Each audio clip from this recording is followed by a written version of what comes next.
É o chão onde eu nasci. E eu gostaria que Nova Palmeira fosse no Rio Grande do Norte. Sinto-me fruto desta terra. Até tenho susto quando olho meus documentos. Longe de mim querer renegar a minha tão amada Paraíba. Apenas fui transplantada ainda muito pequena. Há tempo de me sentir enraizada em solo potiguar. Daí porque eu costumo dizer que gostaria que Nova Palmeira, uma vila fundada pelo meu avô e pelo meu padrinho de batismo, fosse aqui, nesse estado, lugar abençoado. Ah, Nova Palmeira, sítio, fazenda, vila, hoje é mais um município brasileiro. Mas não é como município do Brasil, e sim como sítio do meu avô, que permanece na minha geografia sentimental.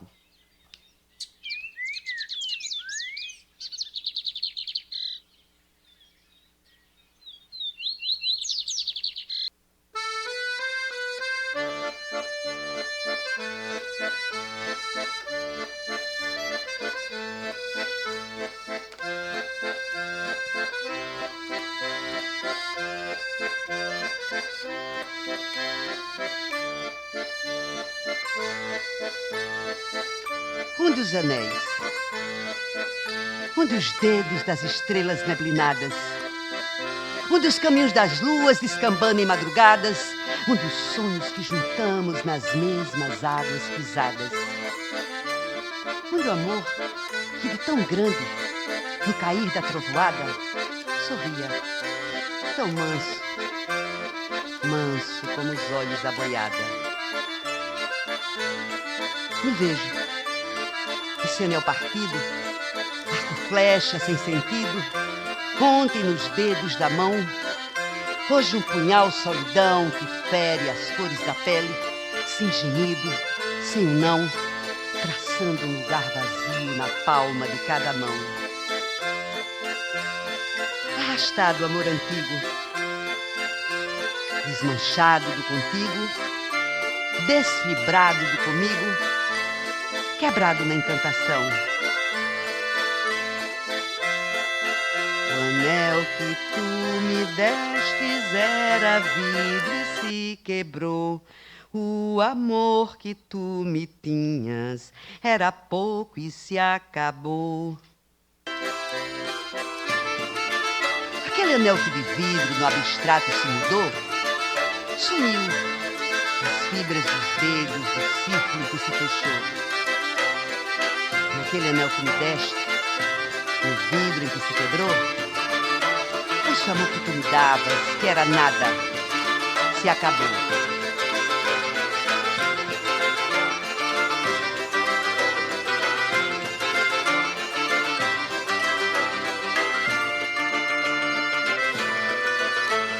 Perdi meu anel no mar, não pude mais encontrar. O mar me trouxe a concha de presente pra me dar. Perdi meu anel no mar.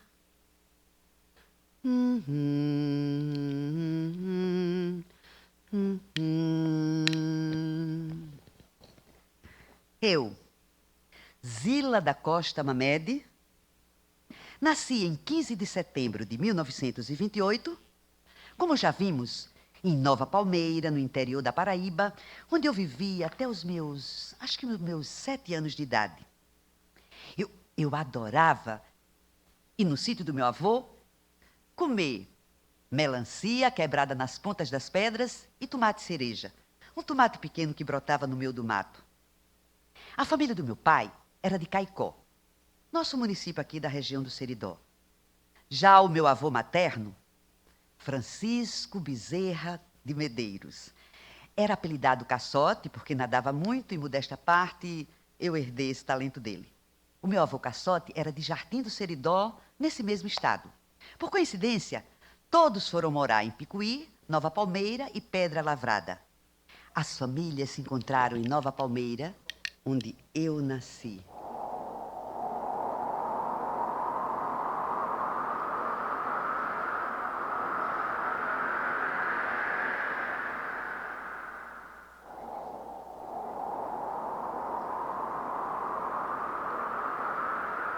de silêncios me fiz, e de agonia vi crescente o meu rosto saturado. Tudo de mágoa e dor, tudo jazia nos meus braços de infante degradado. Culpa não tinha a voz que em mim nascia pedindo esses desejos. Sonho ousado, por onde o meu olhar navegaria de cores e de anseios penetrado. Buscava uma beleza antecipada, a condição mais pura de harmonia nessa infância de medo estatuada. Querendo me beber de inacabada procura, que em meu ser superaria a minha triste infância renegada.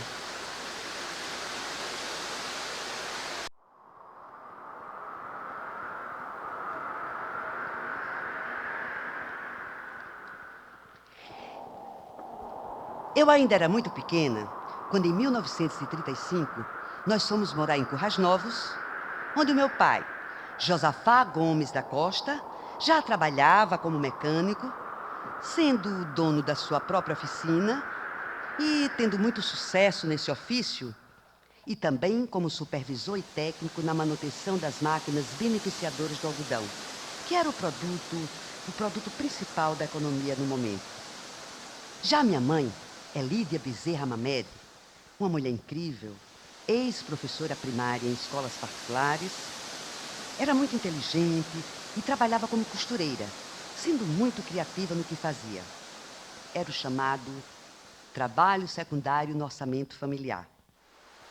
E em Currais Novos, eu dei início aos meus estudos primários em escolas particulares e os concluí no Grupo Escolar Capitão Mor Galvão, a escola pública mais antiga da cidade. Nós moramos na cidade até dezembro de 1942, quando eu já estava com os meus 14 anos. Eu tive 6 irmãos. Sali, Eliette, Maria José,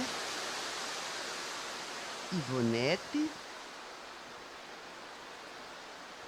José e Elifá. Eu sinto tanta saudade deles. Sabe, eu era uma menina tipicamente interiorana. Tinha uma vontade louca de conhecer o mar. Eu tinha uma ligação involuntária com a sua imensidão, com o seu desapego com toda e qualquer coisa. O mar sempre esteve presente em minha poesia e em minha vida de uma forma marcante. Sempre esteve em minha obra, direto ou indiretamente. Eu vim vê-lo pela primeira vez, estava com meus 12 para 13 anos. Aquela coisa enorme, balançando de um lado para o outro, coisa que eu jamais vira. Meu pai, isso é o mar? Não, filha. Isso é um canavial. Você logo saberá como é o mar. Estávamos eu e papai, num Ford 39, a caminho de Recife, onde eu iria conhecer o mar. E quando finalmente isso aconteceu, quando eu fiquei de frente para o mar, a impressão que eu tinha é que a qualquer momento o mar poderia virar, emborcar e me engolir. Uma sensação de deslumbramento e medo ao mesmo tempo. Parecia um sonho que mais do que real se tornou sublime.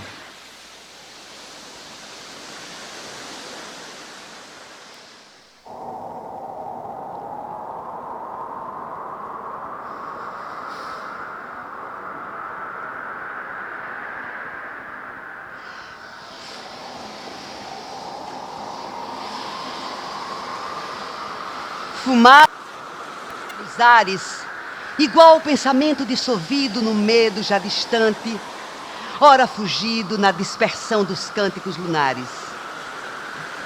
Desejos repousando noutros mares, talvez em louro mar desconhecido, talvez em branco gesto impercebido, perdendo-se nas rotas estrelares. Paisagem transformada no momento. Ideias, mitos, cinzas em canção e movimento. Fumaça nas alturas. Instante luz. Total sublimação dessa hora clara e impressentida.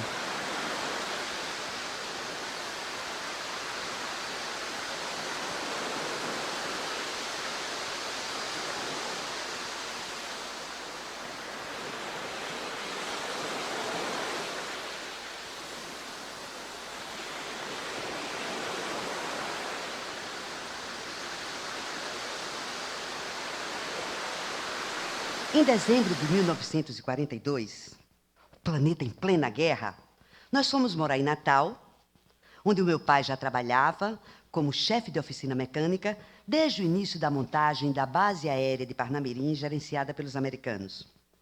Lembro que quando cheguei em Natal, na nossa casa, lá na rua Jundiaí, vi aquele quintal com muitos cajueiros, muitas mangueiras. Chovia, aquela chuva do caju. E a gente não entendia por que chovia em pleno mês de dezembro. Daí eu e me deparei com um pé de saputi, assim, todo carregadinho, esbranquiçado. Perguntei se era um pé de ovo. Evidentemente que para uma menina criada no sertão, no campo, essa pergunta era absurda, mas não sei o que foi que me deu. Foi o que me veio na cabeça, perguntei. Eu era aquela menina mesmo, sertaneja, brincalhona, inocente. Em Natal, eu dei continuidade aos meus estudos ao nível do comercial básico e técnico no Colégio da Imaculada Conceição, onde eu sempre me destaquei com as melhores notas. Foi também no Colégio da Conceição que eu aprendi o português que eu uso até hoje e que procuro usar com a maestria exigida pela minha professora de português da época, a Madre Esmeralda, que era assim super exigente, não perdoava uma vírgula. Foi também nesse período que eu percebi que tinha uma certa tendência para escrever. Circulava em Natal um jornal religioso chamado A Ordem. Tive a oportunidade de publicar alguns contos modernistas, mas nada que eu considere de grande qualidade literária. Eu não entendia nada de literatura. Eu queria estudar literatura, mas tive que fazer contabilidade. Meu pai, naquela época, já entendia que literatura não dava muitas possibilidades no campo profissional. Foi também nesse período que aflorou aquela minha grande tendência religiosa, aquela minha grande vocação religiosa. Eu pensei intensamente em ser freira. Só não fiz porque quando fui marcar minha entrada no convento, percebi que jamais poderia morar no convento, porque morro de medo de alma. Só por isso, desisti da vida religiosa. Acho que fiz a escolha certa. Bom, quando eu terminei o curso secundário, em 1949, eu fui passar uma temporada em João Pessoa e em Recife, com o meu padrinho de batismo, Francisco de Medeiros Dantas, um homem muito culto, médico, marxista, cristão. Detalhe, me acordava todos os dias às 6 da manhã para irmos à missa. E o meu padrinho descobriu que eu era simplesmente analfabeta em matéria de literatura. Daí ele começou a trazer coisas para eu ler. Meu padrinho era como o segundo pai. Me corrigia, mas com muita delicadeza, claro. Ele me instruiu no campo da literatura, me provocou o raciocínio. Aí, sim, eu comecei a mergulhar nesse mar inesgotável de emoções.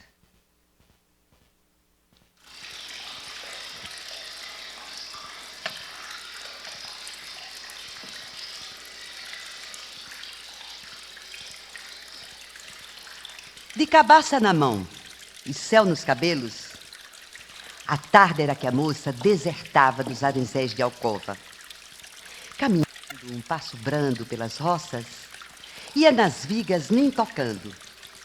Resmagava na areia os próprios passos. Tinha o rio, com as margens engolidas por tabocas, feito mais de abandono que de estrada, e muito mais de estrada que de rio, onde em cacimba e lodo se assentava a água salubre e rasa. Salitroso era o também em caminho da cacimba. E mais, o salitroso era deserto. A moça ali perdia-se, afundava-se enchendo o vasilhame, aventurava por longo capinzal cantarolando, desfibrava os cabelos, a rodilha e os seus vestidos presos nos tapumes, velando vales, curvas e ravinas, a rosa de seu ventre, sóis no busto, libertas nesse banho vesperal. Moldava-se em sabão, estremecida, cada vez que dos olhos o frio d'água era uma carícia antiga. Secava-se no vento, recolhia só noite e essências, mansa, carregando-as na morna geografia do seu corpo. Depois, voltava lentamente os seus rastros em deriva à cacimba. Se encontrava na água infinita. Então era que a moça retornava, tendo nos olhos cânticos e aromas aprendidos no entardecer rural. Daí eu cresci. Depois de uma tentativa frustrada de ser freira, coisa que o meu pai não queria de jeito nenhum, disse a vocês, eu voltei para Natal e comecei a sentir o que na época eu chamava de saudades do céu. Hoje eu chamo de angústia. Me bateu uma tremenda angústia existencial que me levou a escrever. Eu estava no auge dos meus 21 anos.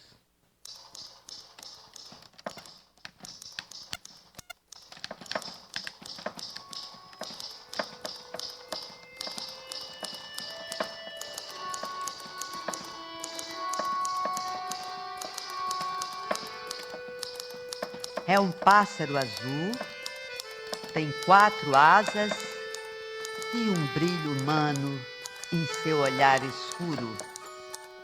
Se pôs ao chão, se alguém tenta retê-lo, canta, mas rompe o espaço rápido, seguro.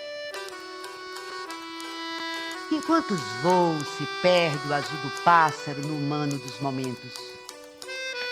Quando ao azul do dia se mistura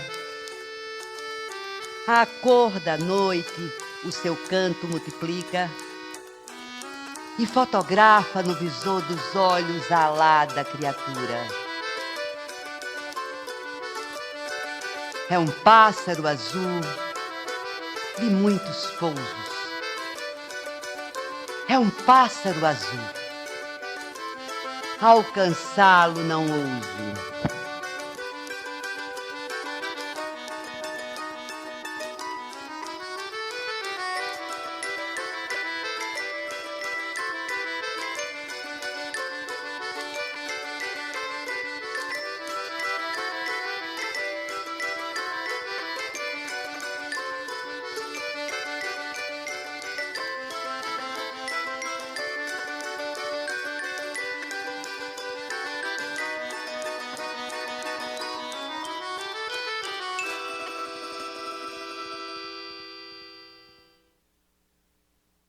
Entre 1955 e 56, eu cursei biblioteconomia na Biblioteca Nacional do Rio de Janeiro.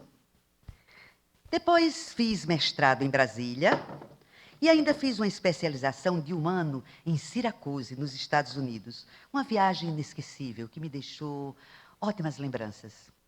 Ao retornar a Natal, eu pude organizar as principais bibliotecas da cidade, como a Biblioteca Central da Universidade Federal do Rio Grande do Norte, que hoje leva o meu nome, Biblioteca Zila Mamede, e a Biblioteca Pública Estadual Câmara Cascudo. Eu pude trazer experiências lá de fora, técnicas de organização de bibliotecas que eu adquiri lá fora para enriquecer essa terra que eu tanto amo. Vocês podem observar que na minha produção intelectual existem obras tanto na área literária propriamente, quanto na área da biblioteconomia, porque eu dediquei minha vida à literatura e à sua organização. Afinal de contas, os livros eram a minha vida.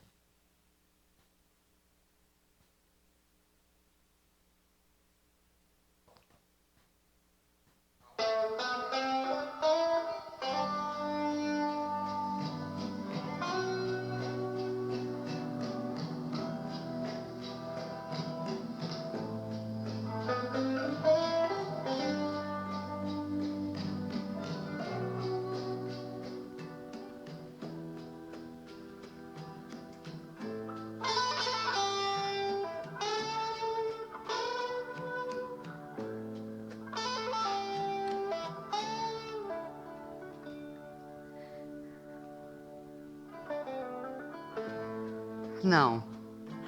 Esse não, porque esse quadro encerra os seus limites infantis de outrora. Quando plantava as mãos de medo e terra, os flocos de algodão sujos de aurora. Não. Esse quadro antigo, em que se aferra surda, uma dor que uma antes criança chora, perdida no caminho que a desterra, ou no pranto que então seus anos mora. Esse não, que ainda busca o procurado abismo, de onde os traços seus feridos surpreendam voz, pedindo claros sons. Não, essa inútil forma em céu crestado, descolorindo os ecos ressurgidos nos dedos que inventaram lírio e tons.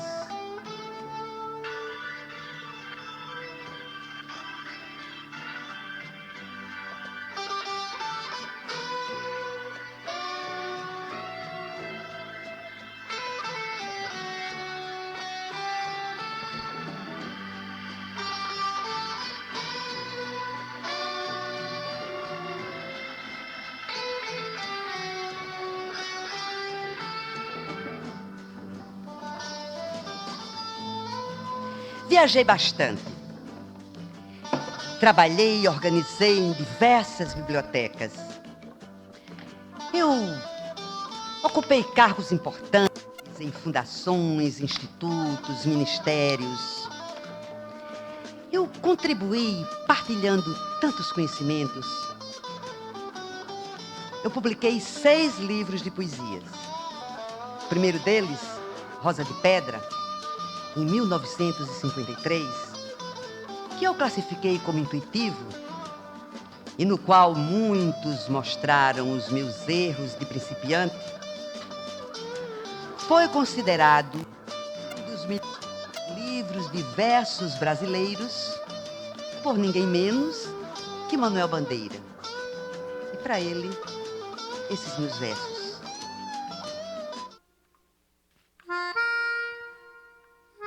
Penso-te, como quem sonha uma estrela que inventou na madrugada e no desejo de guardá-la viva.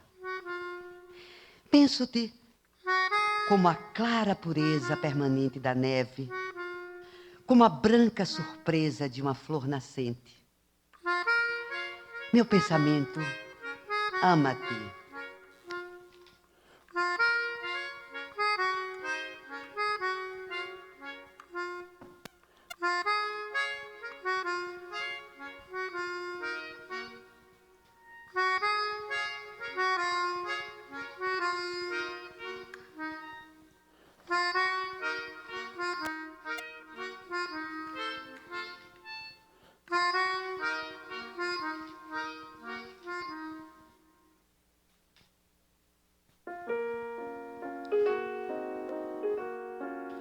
O meu segundo livro, Salinas, Foi editado em 1958 e me possibilitou ganhar o prêmio Vânia Souto de Carvalho em Recife.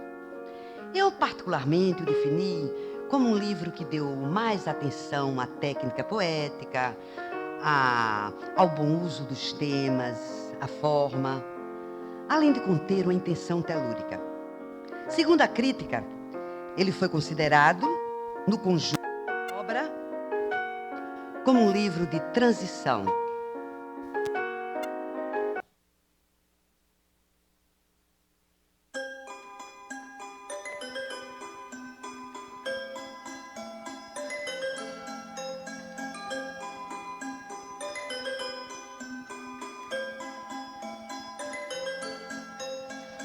Arado cultivadeira, rompiveios, morde chão. Há uns olhos afiados rasgando meu coração. Arado, dentes, inchadas, lavancando capoeiras, 1000 prometimentos, juras faladas, verdadeiras. Arado, ara, picoteira, cega, relha, amanhamento, me desata desse amor, ternura, torturamento.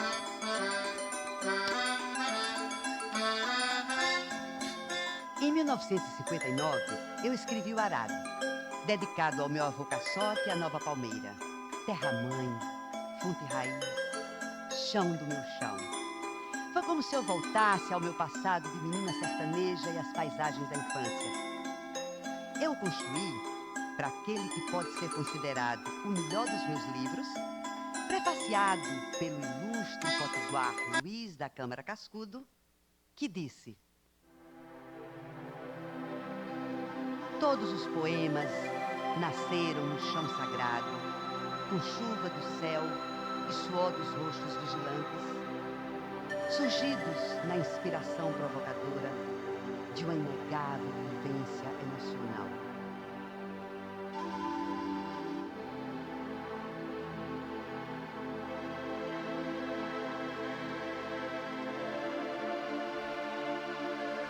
Salto esculpido sobre o vão do espaço, em chão de terra e de aço, onde não permaneço, passo.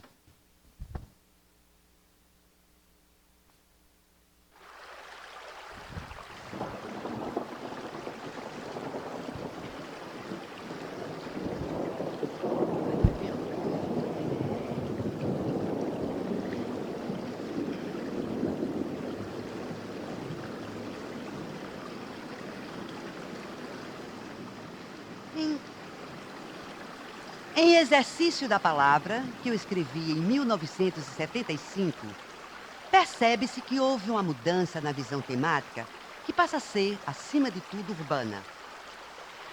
A visão parece ser uma preocupação formal do livro. Eu consegui, na maioria dos poemas, dar uma forma espacial às preocupações usuais tão perceptíveis no meu trabalho.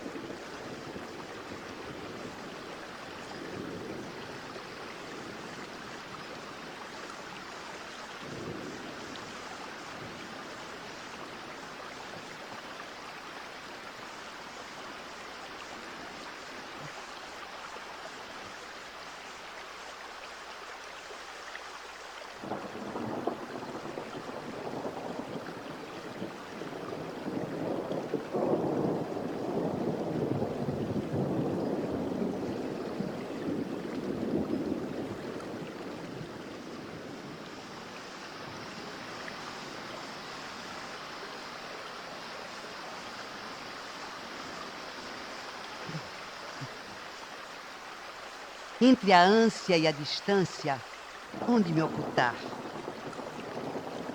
Entre o medo e o mute apego, onde me atirar? Entre a querência e a clara ausência, onde me morrer? Entre a razão e tal paixão, onde me cumprir?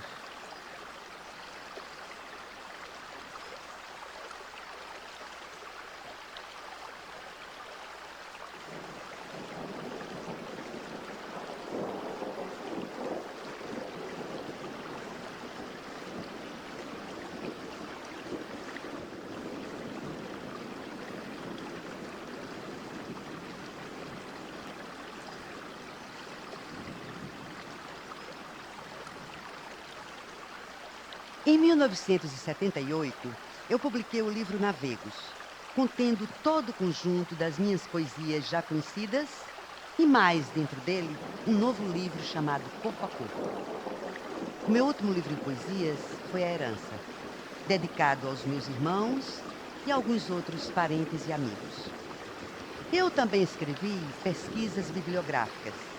Luiz da Câmara Cascudo, 50 anos de vida intelectual, uma bibliografia anotada daquele que eu considero o maior historiador e folclorista brasileiro, e escrevi também Civil Geometria, uma bibliografia crítica, analítica e anotada de João Cabral de Melo Neto, um grande poeta e escritor pernambucano. Foram obras árduas que me custaram anos de trabalho e dedicação, mas valeram.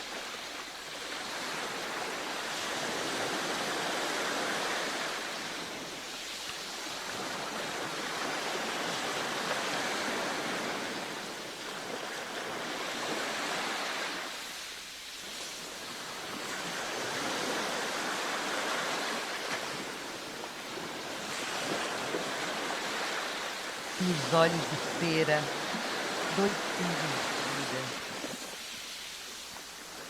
marcas de vida à noite de a face tranquila, bordada de sombras, são restos de estrelas que o céu apagou. Dedos largos que não pedem mais sol, e os lábios desfeitos sem terem seus gestos, calaram seus sonhos que a morte levou.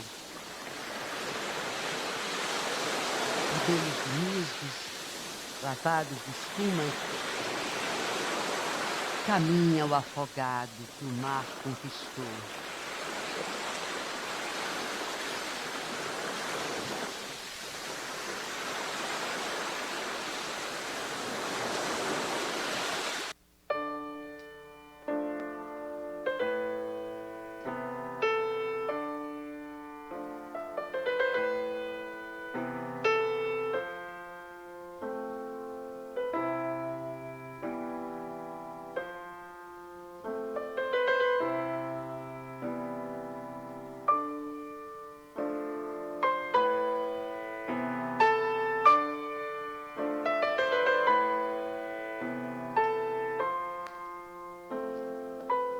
Em 13 de dezembro de 1985, os meus dias aqui na Terra acabaram. Abraçando o mar pela manhã na Praia do Forte, no meu exercício quase que diário de natação, adormeci, sentindo o toque da areia da ribinha, onde o meu corpo foi encontrado. Embalado pelo lindo pôr do sol daquele dia, pela canção dos afogados.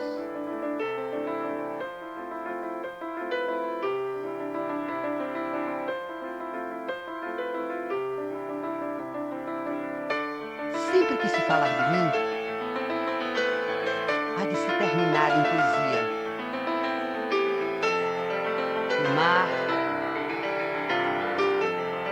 O mar, como em todos os momentos da minha existência,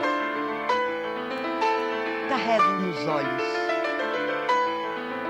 E a minha morte nada mais foi do que o mar tomando para si o seu próprio reflexo.